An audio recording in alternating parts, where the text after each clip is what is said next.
Achieving consistent, deep sleep after the age of 60 is not merely a biological challenge. It is the cornerstone of vitality and conscious aging. Many assume that fragmented sleep is an unavoidable consequence of getting older, resorting to potent medications that mask the issue rather than resolving the underlying imbalance. However, a path exists to reclaim restorative rest by understanding the profound connection between intentional nutrition and the body's natural sleep rhythms. This exploration looks at how specific dietary choices, viewed through the lens of holistic wellness emphasized by Dyer, can fundamentally reshape the nightly experience.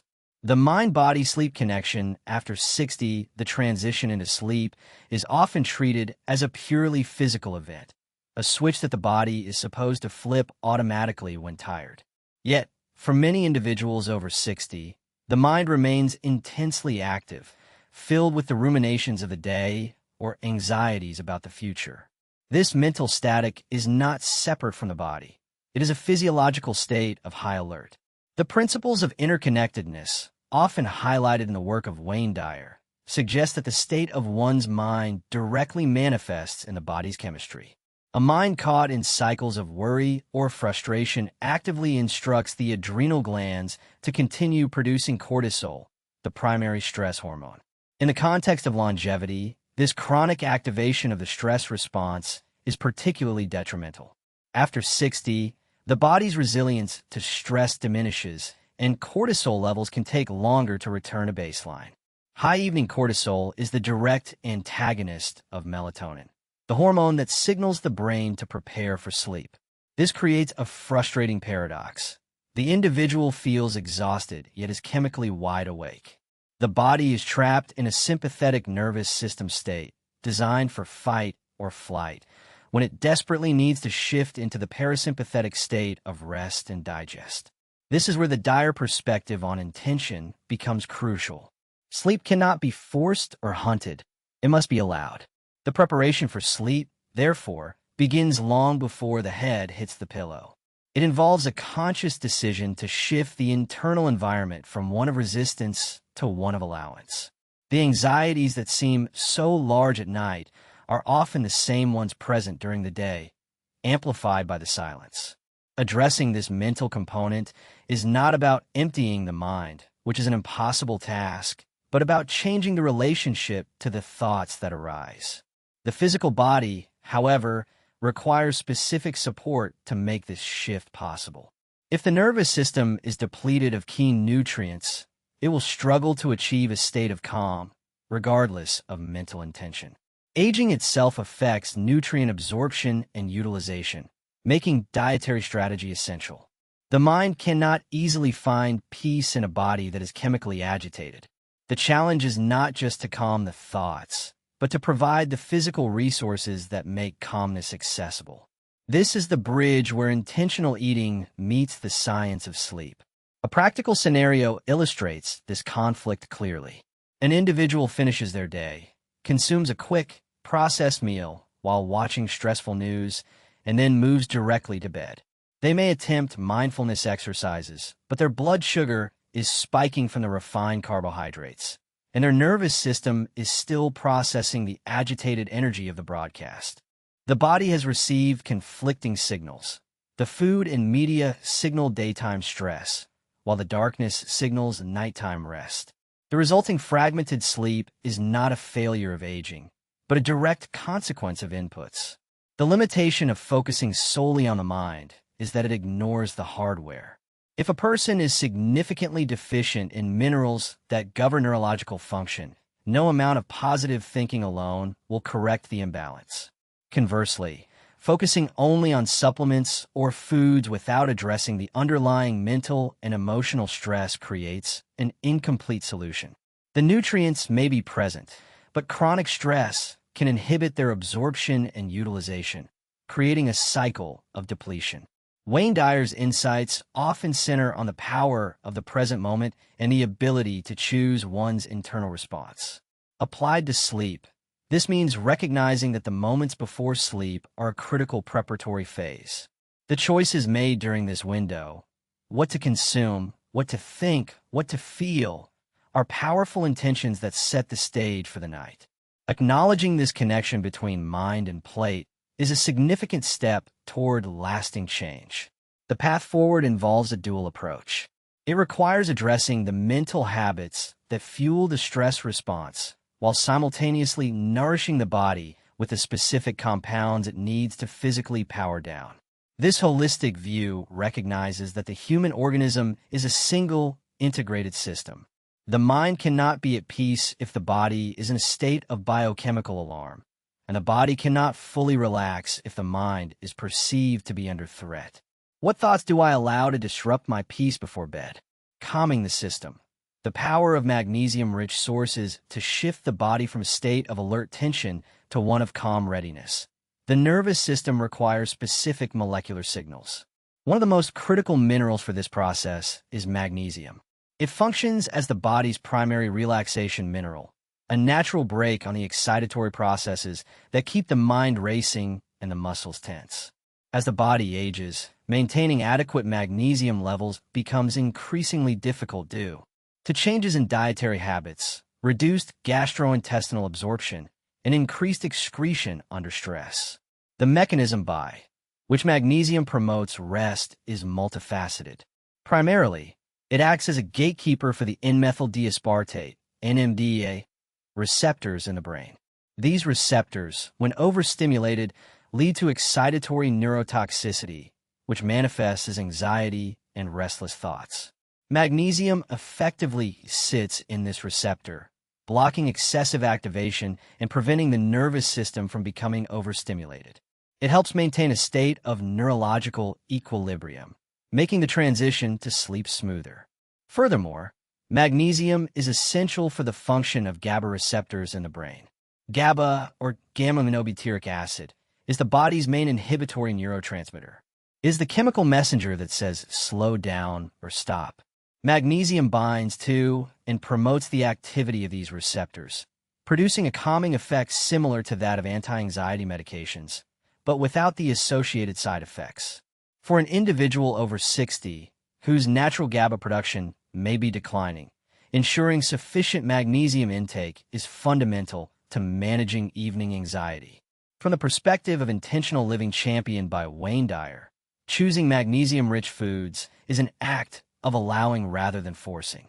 Instead of using a sedative to knock the body out, one provides the body with the resource it needs to initiate its own natural relaxation response.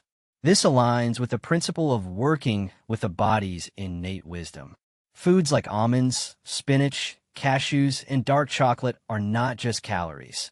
They are carriers of this essential calming signal.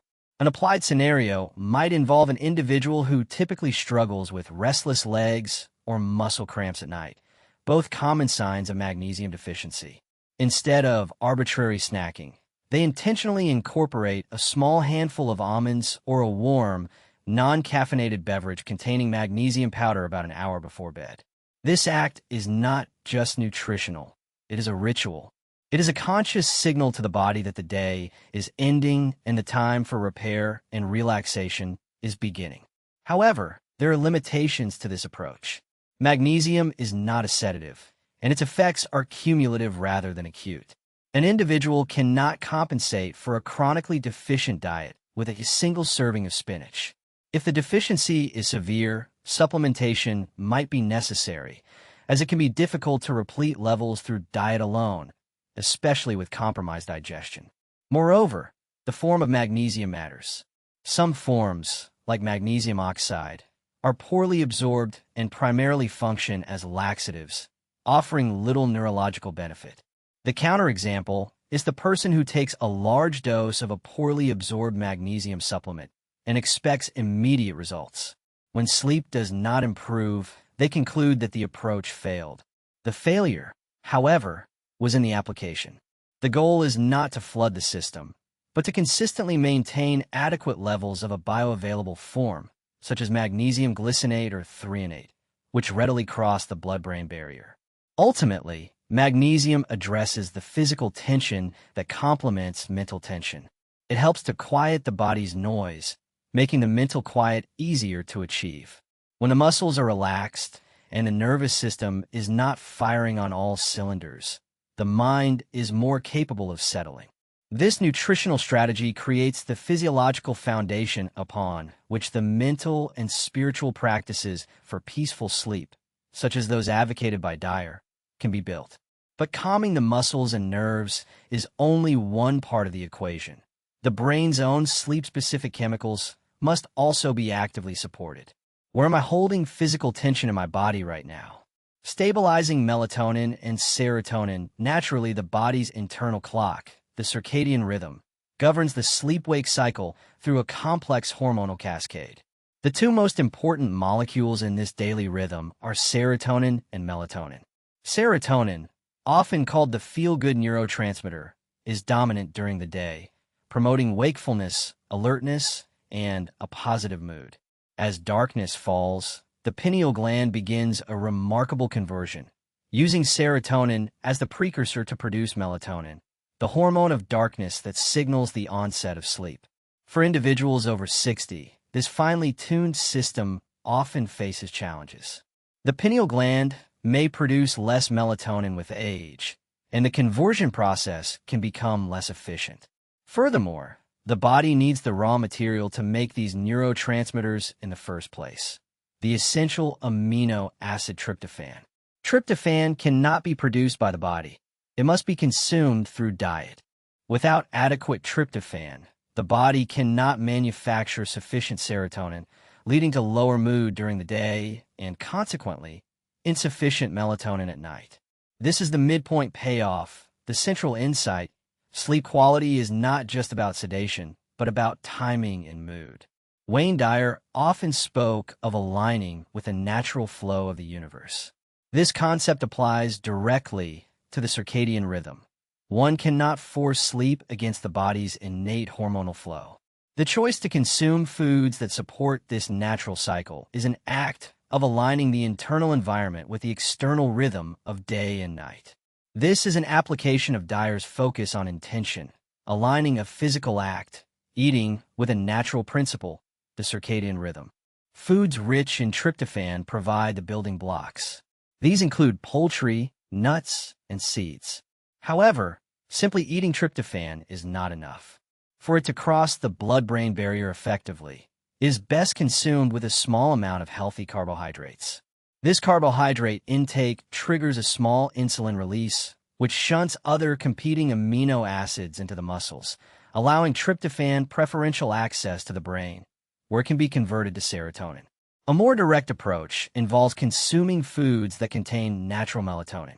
While most foods contain only trace amounts, tart cherries are a notable exception, possessing biologically significant levels of melatonin. Consuming tart cherry juice or whole cherries in the evening can directly supplement the body's own diminishing supply. Walnuts are another excellent source, as they not only contain melatonin, but also provide the healthy fats and tryptophan that support its production. An applied scenario involves an individual creating an evening sleep cocktail. This is not a medication, but a supportive nutritional ritual. An hour before bed, they might have a small glass of tart cherry juice mixed with a teaspoon of ground walnuts. This provides the direct melatonin signal, the tryptophan precursor, and the magnesium, also in walnuts, to calm the nervous system. The intention behind this ritual, consistent with Dyer's philosophy, is one of cooperation with the body, not of coercion. The limitation of this approach is mismanaging the timing or quantity. Eating a very large, heavy meal, even if it is rich in tryptophan, like a large turkey dinner, often disrupts sleep. The metabolic load required to digest a massive meal raises the body's core temperature and diverts energy to the gut, both of which are counterproductive to sleep initiation. The goal is a light, supportive snack, not a feast.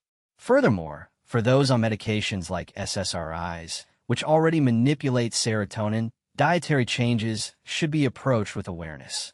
This strategy emphasizes that the foundation for good sleep is built during the day with adequate serotonin, which is then converted at night. Perhaps the quality of sleep reflects the quality of the day's intentions. How does my daily mood affect my expectations for rest? The gut microbiome as a sleep regulator in the search for the keys to restorative sleep attention has increasingly turned to an area once overlooked: the gut.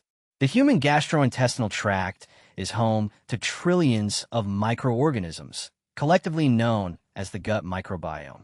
This internal ecosystem is not a passive bystander in digestion. It is a dynamic and communicative organ that profoundly influences brain function, mood, and sleep patterns through a complex network called the gut-brain axis. The connection between the gut and sleep is startlingly direct. A significant portion of the body's key neurotransmitters, including over 90% of its serotonin, is produced not in the brain, but in the gut by these microbes. As established, serotonin is the essential precursor to melatonin. An imbalanced or unhealthy gut microbiome, a state known as dysbiosis, can lead to insufficient serotonin production, which in turn cripples the body's ability to manufacture adequate melatonin for sleep. Furthermore, the microbiome communicates with the brain via the vagus nerve, the long wandering nerve that connects the brainstem to the abdomen. Microbes produce metabolites, such as short-chain fatty acids like butyrate, which sends signals to the brain that can reduce inflammation and promote relaxation. Conversely, an unhealthy microbiome, often resulting from a diet high in sugar and processed foods, promotes inflammation. This systemic inflammation is a stress signal to the brain, disrupting sleep architecture and leading to fragmented, unrefreshing rest. This internal environment can be seen through the lens of holistic wellness that Wayne Dyer often discussed. The state of one's inner world dictates the outer experience. In a very literal sense, the state of the internal microbial world dictates the experience of sleep. Nurturing this internal garden becomes a critical practice for longevity. After 60, the diversity of the microbiome naturally tends to decline, making intentional support even more crucial. Support for the microbiome comes from consuming fermented foods rich in probiotics. These are live, beneficial bacteria that help repopulate and rebalance the gut. Plain, unsweetened yogurt, kefir, and fermented vegetables like sauerkraut or kimchi, if tolerated, are powerful additions. These foods do not act like sleeping pills. Their effect is long-term and foundational. They are an investment in the factory that produces the body's own sleep-regulating chemicals. An applied scenario is an individual who, rather than seeking a quick fix for sleep, decides to focus on their gut health. They might start their day with a small serving of plain kefir or add a side of sauerkraut to their evening meal. They're not eating this for sleep in that moment, but for the cumulative effect of improving their gut-brain signaling. This is an act of deep, intentional self-care, aligning with the Dyer principle of addressing the root cause rather than the symptom. The counterexample is the consumption of heavily sweetened, flavored yogurts. Many commercial yogurts contain as much sugar as a dessert. This sugar feeds the very bad bacteria and yeast that cause dysbiosis, completely negating the benefit of the probiotics present. The individual believes they are helping their gut, but they are inadvertently promoting inflammation and blood sugar instability, both of which are ruinous for sleep. The limitation of this approach is that gut health is slow to change. It requires consistency over weeks or months, not days. Furthermore, for individuals with significant gut issues like SIBO, small intestinal bacterial overgrowth, or histamine intolerance, fermented foods can sometimes exacerbate symptoms initially. In these cases, a more careful, guided approach is needed. The health of the microbiome is the soil from which good sleep grows. It regulates inflammation, manufactures neurotransmitters, and communicates constantly with the brain. Yet, possessing all the right nutrients from healthy gut flora is insufficient if the final act of eating itself introduces stress. Am I nourishing my body or just filling an empty space? The ritual of intentional eating for deep rest, the journey to restorative sleep culminates not just in what is eaten, but in how and why it is eaten. The foods discussed, magnesium sources to calm the nerves, tryptophan-rich items to build sleep hormones, and probiotics to support the gut loca, brain axis, provide the necessary biochemical building blocks. However, the final piece of the puzzle is the act of consumption itself. This is where the physiological intersects powerfully with the psychological, bringing together the science of nutrition with the core philosophy of intention, as emphasized by Dyer. The human nervous system has two primary modes: sympathetic, fight or flight, and parasympathetic, rest and digest. For the body to properly absorb and utilize nutrients, it must be in the parasympathetic state. If an individual consumes their perfect sleep-supporting meal while rushed, standing over the sink, or watching a distressing television program, their body is in a sympathetic state. Blood is shunted away from the gut to the limbs, digestion grinds to a halt, and stress hormones like cortisol flood the system. In this state of stress, even the most beneficial foods can become a burden. The magnesium is not properly absorbed, the tryptophan struggles to reach the brain, and the gut is too agitated to function optimally. This explains why people can follow nutritional advice perfectly and still see no results. The context of eating negates the content of the food. Dyer emphasized that intention shapes reality. Applying this to nutrition, the intention behind eating transforms the act from simple consumption to a powerful signal for rest. Therefore, the final food is not a food at all, but the ritual of eating with intention. This means creating a deliberate space of calm around the final meal or snack of the day. It involves sitting down, breathing deeply, and disconnecting from digital devices and stressful inputs. This ritual behavior sends a clear, unambiguous signal to the body. The day is done, the danger has passed, and it is now safe to rest, digest, and repair. This psychological cue is arguably as potent as the nutrients themselves. This synthesis resolves the initial promise. The path to restorative rest after 60 is found by uniting the mind and body. It requires calming the nervous system with minerals like magnesium, aligning with the circadian rhythm by providing tryptophan and melatonin, and supporting the gut-brain axis with probiotics. But most critically, it requires the conscious, intentional act of eating in a state of peace. This transforms the evening snack from a mindless habit into a profound practice of self-care. An applied scenario is the final synthesis. An individual, about an hour before their intended bedtime, sits in a quiet room. They have a small bowl containing a few almonds, magnesium and walnuts, tryptophan, melatonin, perhaps alongside a small serving of plain yogurt, probiotics, or a glass of tart cherry juice. They eat slowly, focusing on the texture and taste. They use this time to reflect not on the day's worries, but on gratitude or stillness. This is the holistic model in action. The limitation, of course, is modern life. It is difficult to carve out this space. The demands of family, the pull of technology, and the habits of a lifetime all conspire against this intentional pause. It requires discipline. It is not a passive act, but a conscious choice to prioritize the internal environment over external demands. This approach, deeply aligned with the principles of living a conscious and intentional life, empowers the individual. Sleep is no longer something that happens or fails to happen to a person. It becomes the natural result of a series of conscious, supportive choices made throughout the day, culminating in a final, peaceful ritual. The final meal of the day becomes the first step toward a conscious and peaceful transition into the restorative dark. What intention will I bring to my final meal today?